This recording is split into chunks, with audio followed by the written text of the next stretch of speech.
The Cold War's contest for air superiority began with a generation of swept-wing jet fighters that arrived in the late 1940s and proved themselves decisively over Korea. These were the first aircraft designed from the outset to fight other jets for control of the sky, and their performance set the terms for every air superiority program that followed. The North American F-86 Sabre was the first Western swept-wing air superiority fighter, combining aerodynamic lessons drawn from wartime German research with a rugged, pilot-friendly airframe. It entered service in 1949 and became the benchmark against which all contemporaries were measured. Its principal adversary was the Mikoyan-Gurevich MiG-21, the Soviet Union's swept-wing counterpart, which matched or exceeded the Sabre in climb rate and high-altitude performance. The two met repeatedly in the skies over Korea, producing the first sustained jet-versus-jet air superiority campaign in history. Beyond the superpowers, Britain fielded the Hawker Hunter, a transonic day fighter that entered service in the early 1950s. Refined and widely exported, the Hunter represented an independent British approach to the same swept-wing air combat problem that had driven both the Sabre and the MiG-15. The mid-1950s marked a rapid acceleration in fighter performance as designers pushed past the transonic barrier and into sustained supersonic flight. The aircraft of this period bridged the first swept-wing generation and the Mach II designs that would follow, and several remained in frontline combat service for decades after their introduction. The Mikoyan-Gurevich MiG-17 was not itself supersonic in level flight, but it refined the MiG-15 airframe into a more capable air combat platform with improved handling and firepower. It would prove unexpectedly effective against faster opponents well into the 1960s. The MiG-19 followed as the Soviet Union's first true supersonic fighter, introducing twin-engine performance and marking a clear generational step in Soviet design capability. In the West, the North American F-100 Super Sabre entered service as a supersonic air superiority day fighter, though it transitioned primarily into the fighter-bomber role as newer designs assumed the air combat mission. France contributed the Dassault Super Mystère, which holds the distinction of being the first supersonic fighter of Western European origin, signaling that credible high-performance fighter development was no longer exclusive to the superpowers. At sea, the Vought F-8 Crusader served as the United States Navy's dedicated carrier-based air superiority fighter. Built around its guns and designed explicitly for the dogfight, the Crusader carried that mission through the early years of American involvement in Vietnam. By the late 1950s, Mach II performance had become the defining threshold for frontline fighter design. The aircraft of this generation formed the backbone of Cold War air forces worldwide, saw the widest global proliferation of any fighter era, and introduced the shift from guns to guided missiles as the primary means of aerial combat. The Mikoyan-Gurevich MiG-21 was the era's most consequential design, a lightweight delta-wing Mach II fighter that became the most produced supersonic jet in history.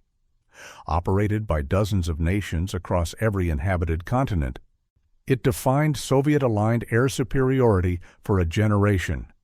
Its Western analog in speed and ambition was the Lockheed F-104 Starfighter, a Mach II-day fighter that also saw widespread employment in the interceptor role across NATO air forces.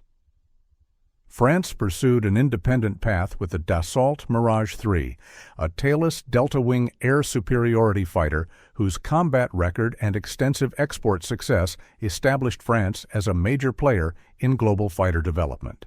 Two further European designs reflected national air defense priorities. The English Electric Lightning, a twin-engine supersonic fighter built primarily for interception, possessed the speed and climb performance to operate credibly in the air superiority space. Sweden's Saab 35 Draken, with its distinctive double-delta wing, served a similar dual function as an interceptor and fighter within the country's dispersed air defense system. The generation's heaviest entrant was the McDonnell Douglas F-4 Phantom II, a large twin-engine multi-role design that was extensively employed in the air superiority role by both the United States Air Force and Navy. Its radar capability and missile loadout made it the period's most heavily armed fighter, though its size and original lack of an internal gun reflected the era's confidence in beyond visual range combat. The Western fourth generation represented the pinnacle of Cold War air superiority thinking. These aircraft emerged from hard lessons absorbed over Vietnam and the Middle East, and their development was shaped by a deliberate doctrinal debate over whether air forces should invest in expensive, high-capability heavyweight platforms or affordable, agile, lightweight fighters. The answer, ultimately, was both. The Grumman F-14 Tomcat entered fleet service in 1974 as the United States Navy's long-range air superiority and fleet defense fighter.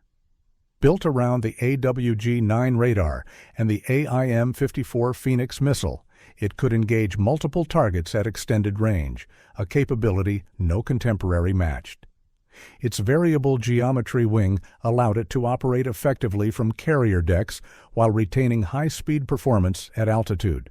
The McDonnell Douglas F-15 Eagle was conceived with a narrower and more uncompromising mandate: dedicated air superiority, optimized for beyond visual range and close-in combat alike. It entered service in 1976 and compiled an unmatched operational record, achieving zero air-to-air losses across every conflict in which it has been employed. The F-15 became the standard against which all subsequent air superiority fighters were measured. The General Dynamics F-16. Fighting Falcon originated from the lightweight fighter competition, a program designed explicitly to explore whether a smaller, less costly aircraft could hold its own in the air superiority arena. The F-16 proved the concept decisively before evolving into one of the most versatile and widely exported multi-role platforms in history, though its air superiority origins remained embedded in its design. Outside the United States, France fielded the Dassault Mirage 2000C, a delta-wing fourth-generation fighter that returned to the aerodynamic configuration of the Mirage III, but with fly-by-wire controls and a modern radar. It served as France's primary air superiority platform through the final decade of the Cold War.